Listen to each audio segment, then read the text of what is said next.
हरि ओम श्री परमात्मने नमः। ओम श्री परमात्मने नमः। ओम श्री परमात्मने नमः। अति बड़ी जगन्नाथ दास प्रणीत श्रीमद् भागवत महापुराण महाग्रंथ भगवान की जय। गुरु ब्रह्मा गुरु विष्णु गुरुदेव महेश्वरं गुरु साक्षात् परं ब्रह्म तस्मिन् श्री गुरवे नमः। अखंड मंडलाकारं व्याप्तजेन चराचरं तत्पदं दर्शितजेन तस्मिन् श्री गुरवे नमः। वक्रतुंड महाकायो सूर्यकोटि समप्रभ निर्विघ्नं कुरु मे देव सर्वकार्येषु सर्वदा। त्वमेव माता च पिता त्वमेव बन्धुश्च सखा त्वमेव विद्या द्रविणं त्वमेव सर्वं मम देव त्वमेव सर्वं मम देव त्वमेव सर्वं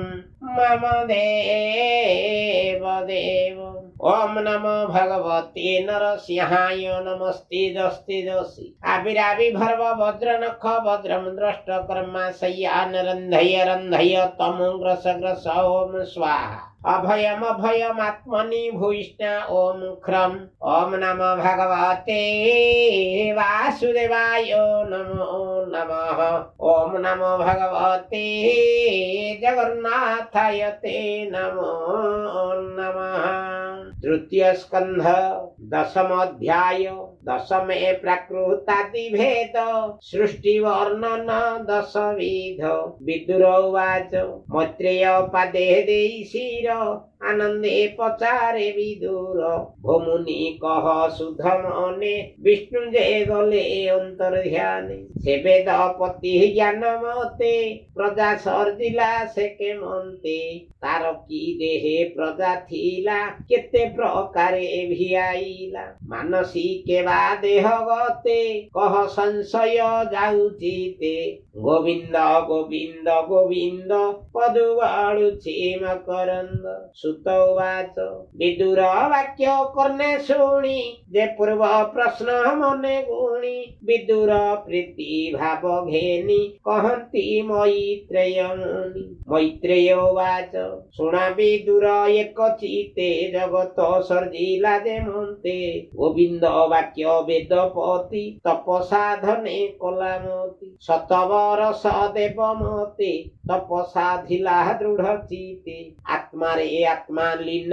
करी गोविंद वचन सुमरी देखई नयन निश्चले उर्मी संकुल महाजोळे पवन जुगे अति खर स्वभावे दिशे भयंकर पद्म सहिते जल कंपे उर्मी संकुल अतिरेके कालर बळे कंपमान देखी उसत ब्रह्मावन दक्षिणे तप विद्या बळे सुस्थिर विज्ञान निश्चले वायु सहिते जल राशि से ब्रह्मा जोग बळे ग्रासी प्रलय जल जहु गला निश्चले पद्म विकासिला से पद्मे बसी वेदवर मनरे करई विचार पूर्वे कमल गर्भगते जंतु ए पशिछंती जेते ताहांकु करी प्रकाश से जेणु स्वकर्मे प्रवेश एकु अनेक रूप चिंते स्वकर्म बळे नाना मते विसप्त लोक स्थान देहि तिनि भुवन कले तहि ଜହିଁରେ ଯେବା ନିଜ କର୍ମ ସର୍ଜିଲେ ପ୍ରଜା ଭିନ୍ନ ଭିନ୍ନ ଯେ ଯାହା ମତେ ଧର୍ମ ଚିନ୍ତି ନିଶ୍ଚଳ ଯୋଗେ ପ୍ରଜାପତି। ବିଦୁର ଉବାଚ ଭୋମୁନି ହରିର ମହିମା ଅଦ୍ଭୁତ କର୍ମ ଗୁଣ ସୀମା କାଳ ସ୍ୱରୂପ ନାରାୟଣ ସୃଷ୍ଟି ପାଳନ ସଂହାରଣ ଖେଳଇ ନିଜ ମାୟା ବଳି କେତା ଦେଖିବ ଚର୍ମ ଡୋଳେ କାଳ ଲକ୍ଷଣ କହ ମୋତେ ଅଣୁବା ପରମାଣୁ ଯେତେ। ମୈତ୍ରେୟ ଉବାଚ ସ୍ୱଭାବେ ନିର୍ଗୁଣ ଅଚ୍ୟୁତ ନିର୍ଲେପ ନିର୍ବିଶେଷ ସ୍ଥିତ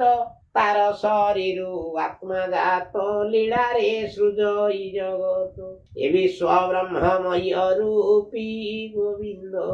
ନିଜ ମାୟାର ବଳେ ବ୍ୟାପୀ ଗୋବିନ୍ଦ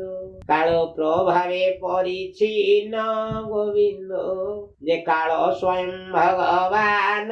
ଗୋବିନ୍ଦ ଯେମନ୍ତ ସୃଷ୍ଟି ଥିଲା ପୂର୍ବେ ତେମନ୍ତ ପୁଣି ହେବ ଏବେ ପ୍ରାକୃତ ବିକୃତ ଭାବରେ ଯେ ସ୍ୱର୍ଗ ନବ ପରକାରେ ସେ କାଳ ଦ୍ରବ୍ୟ ଗୁଣ ଘେତି ତିନି ପ୍ରକାରେ ଲୟ ହୁଅନ୍ତି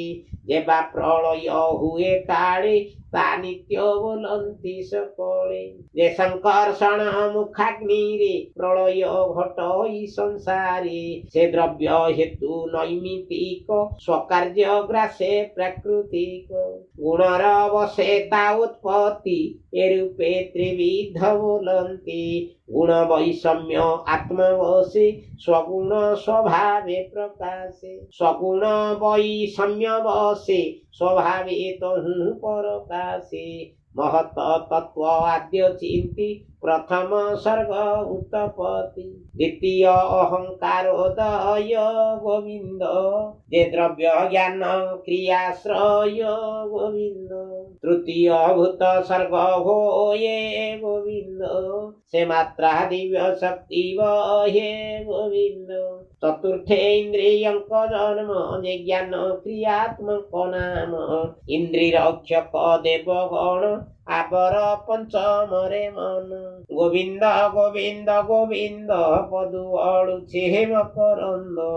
से मकरंद पान करी हेड़े तरिले ब्रज नारी षष्ठरे तामस जे होए अविद्या महाशक्ति बहे ये सट प्रकृति गोचर विकृति शुण हे विदुर ये सृष्टि जात रजगुणे हरिर लीला ये प्रमाणे स्थावर सृजन सप्तम अन्यान्य सृष्टि मुख्यतम एबे हो मुख्य सर्ग कही स्थावर षड विध होई वनस्पति लता औषधि विरुद्ध द्रुम वेणु आदि एहांक नाम ऊर्ध स्रोत अंतरे स्पर्श ज्ञान मात्र अष्टम सर्गे पशुगण से अष्टविंश परमाणु अज्ञानी तम गुणे थांती केवल घाणे से जानती गोरु महिष छागतीनि शुकर कृष्ण जे हरिणी गवय्य मेष उष्ट्र तीनि ये रूपे नव परिमाणी एहांक पादे बेनी खुर एबे हो शुणन्तु विदुर अश्वसर भौच स्वर चमरी गौरह स्वतर ये षट अश्व आदि जेते एक खुर कही तोते एबे कहिबा वीर शुण जे पंच नखी पशुगण स्वान शृगाल व्याघ्र वृक मार्जार शशा जे सलक मुगेन्द्र कपि गजकूर्म गोधिका आदि अनुक्रम मकर आदि जल जीवे भावे कहिबा शुण एबे जे कंक सागुणा संचाण भास भलुक वरहीण हंस सारस चक्रवाक उल्लुक आदि चिलकाक एबे नवम सर्ग कही विदुर शुण मन देई मनुष्य एक विध होती जे दुख सुख प्राय चिंती रज अधिक कर्म पर विकृत ये तीन प्रकार एबे अपर कहूँ तोते उभय मध्य सृष्टि जेते कुमार सर्ग जे बोलाई उभय मते देह बही देवंक सृष्टि अष्टविध पितर असुर विबुध गंधर्व पसरासीध गोविंद चारण जक्ष रक्ष भेद गोविंद भूत पिशाच प्रेत गण गोविंद किन्नर विद्याधर पूर्ण गोविंद ए अष्टविध उत्पत्ति स्वभावे देवता बोलांती ये दश सर्ग हे विदुर क्रमे सर्जिला वेदवर एबे कहिबा कुरुवीर जे वंश मनु मन्वंतर ये मन्तेर जगुण मिशी सृष्टि आगमे ब्रह्म राशि अमोघ संकल्प स्वभाव आत्मा रे आत्मा पद्मनाभ त्रिगुणेनो हे से गृहीत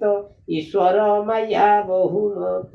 नदींक जल जेह्ने भ्रमे जलधि जाती यथाक्रमे ये जेते देवासुर आदि जेते मु कहिली संपादी से नानाविध रूप होती क्रमे ताहार देहे जानती ये मन्ते विदुर समीपे मुनि कहिले पद्म कल्पे ए भागवत ज्ञान रस कहिला जगन्नाथ दास गोविंद गोविंद गोविंद पदुगळुछि मकरंदम इति श्रीमद् भागवती महापुराणे परमहंस्यां साहित्यायां तृतीय स्कन्धे तत्त्वादुत्पत्ति क्रम नाम दशम अध्यायो कृष्ण सार मृग उच्च स्वर गद्ध अश्वतर खच्चर वृक हेटा बाघ सल कहला झिंक मुगेन्द्र माने सिंह कंक बग भास कुकुट बरहीण मयूर कुमार सर्ग सनत कुमार आदिଙ୍କ सर्ग वनस्पति फूल बिना फल धरुथिबा वृक्ष यथा बर अश्वस्थ डिमिरी लता जहा कहार आश्रय रे माड़े यथा अंगूर मालती औषधि जहा फल परिपक्व हेबा परे नष्ट हो जाए यथा धान गहम मुग विरुद्ध जेउ लता कठिन प्रकृतिर होइथिबारु ऊपर को उठी न पारि भूमि रे माड़े यथा तरभुज द्रुम जेउ वृक्ष पुष्प धारण करिबा परे फल धरे यथा आंब जामु बेणु जार चोपांश कठिन और भीतर पोला यथा बाउंश पितर असुर विबुध बा देवता गंधर्व अप्सरा यक्ष राक्षस सिद्ध चारण विद्याधर 7 हेला भूत प्रेत पिशाच 8 हेला किन्नर किम पुरुष अश्वमुख संतकारं भुजगशयनं पद्मनाभ सुरेशं विश्वाधारं गगन सदृशं मेघवर्णा शुभांगं लक्ष्मीकान्तः कमलनयनं जोगिर्विधानगम्यं वन्दे विष्णुभयहरं सर्वलोकैकनाथ भजे श्रीकृष्ण गोविंद हरे मुरारे हे नाथ नारायण वासुदेव ओम नमो भगवते वासुदेवाय नमो नमः ओम नमो भगवते जगन्नाथाय ते नमो नमः प्रभु जय जय जगन्नाथ जय जय जगन्नाथ जय जय जगन्नाथ।